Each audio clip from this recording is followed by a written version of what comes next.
और सैफ केस में मुलजिम से जुड़ा खुलासा भी आपको बता दें। हमले के बाद मुलजिम ने ईयरफोन खरीदे थे। सुबह करीब 9 बजे मुलजिम ने ईयरफोन खरीदा। तो लगातार इसमें अपडेट सामने आ रही हैं और सैफ अली खान से जुड़े मामले पर इस केस में बड़ी खबर भी सामने आई है, जिसमें पुलिस ने यहां करीना कपूर का बयान दर्ज किया है। बिल्कुल, तो सैफ अली खान की अहलिया करीना कपूर खान ने पुलिस को हर बात की जानकारी दी है। 56 मिनट की पूरी वारदात के बारे में करीना कपूर खान ने यहां पुलिस को पूरी जानकारी दी है। देखिए शबनम, ये सबसे अहम हो जाता है कि आखिर करीना, जिनके बारे में कहा जा रहा था कि वो उस वक्त मौजूद थी, उन्होंने यहां अपनी पूरी बातचीत में क्या कुछ पुलिस को बताया है।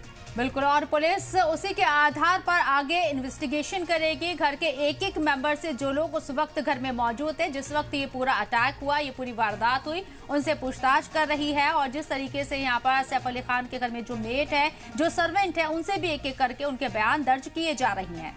और सैफ के ड्राइवर से भी पुलिस ने पूछताछ की है। दरअसल हमले वाले दिन ड्राइवर हरभजन सिंह सैफ को लेकर गए थे। भजन सिंह खून से लथपथ थे सैफ, ये ड्राइवर ने बताया था। वहीं एक्टर सैफ अली खान पर हुए हमले के बाद उन्हें अस्पताल पहुंचाने वाले ड्राइवर भजन सिंह राणा ने घटना की पूरी जानकारी दी। राणा ने यह भी बताया है कि सैफ खून से लथपथ थे और मदद के लिए उन्हें बुलाया गया। ऑटो ड्राइवर ने कहा कि उन्हें अस्पताल में पता चला कि वो सैफ अली को अपने ऑटो में लेकर आए थे, यानी कि ऑटो ड्राइवर को ही ना ये मालूम नहीं था कि जो शख्स जख्मी है वो कौन है, कितनी बड़ी पर्सनालिटी है। इसके बाद उन्हें जब अस्पताल पहुंचाया गया, तब यहाँ ड्राइवर को इल्म हुआ कि वो सैफ अली खान है।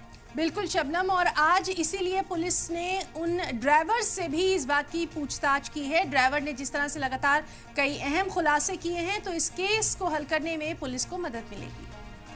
तो ये पूरा मामला अभी जिस तरीके से मिस्ट्री बना हुआ है पुलिस के लिए, पुलिस इस पूरे मामले को सुलझाने की कोशिश कर रही है। हमारे नुमाइंदे अमजद हमारे साथ मुंबई से लाइव मौजूद है। मजीद अपडेट के लिए सीधे उन्हीं का रुख करते हैं। अमजद, आपसे समझने की कोशिश करेंगे, सैफ अली खान का ये जो मामला है, पूरी वारदात, पुलिस की तफ्तीश अब तक कहां तक पहुंची है? मैं बता दूं कि पुलिस की तफ्तीश के अंदर जो है अभी एक टीम जो है मध्य प्रदेश के लिए जो है वो रवाना हो गई है।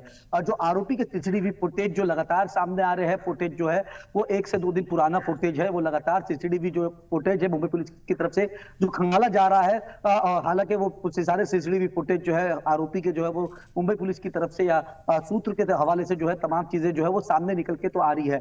लेकिन मुंबई पुलिस को अब ये भी लग रहा है कि जो आरोपी है वो मुंबई से बाहर हो सकता है कि गया हो सकता है। तो इसी के लिए एक टीम जो है मध्य प्रदेश के लिए रवाना कर दी गई है।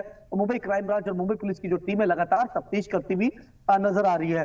हालांकि आरोपी जो है अभी तक का गिरफ्तार नहीं हुआ है, लेकिन पूछताछ का सिलसिला जो है अभी भी जारी है और लगातार लोगों से जो है पूछताछ जो है वो हो रही है। कल रात में जितने भी आसपास के बांद्रा इलाके में जितनी भी रात में दुकानें खुली रहती है, वहां के लोगों को बुला के जो है पूछताछ करी गई है मुंबई पुलिस की तरफ से, मुंबई क्राइम ब्रांच की तरफ से भी। और जो उनके सोर्सेस है उनको कहीं ना कहीं पूरी तरफ से एक्टिव कर दिया गया है और तमाम जो फोटोज है उनको, जो सूत्र है, जो उनके सोर्सेस है, उनको दे दिया गया है कि कहीं पे भी इसकी जानकारी छोटी सी भी मिलती है तो मुंबई पुलिस को जरूर दे। और कहीं ना कहीं मुंबई पुलिस की एक चैलेंजिंग मोड भी है, क्योंकि अब 2 दिन से ज्यादा हो चुका है, अभी तक का आरोपी जो है वो गिरफ्त में नहीं आया है, जिसको लेके मुंबई पुलिस और मुंबई क्राइम ब्रांच जो है वो काफी ज्यादा एक्टिव नजर आ रही है।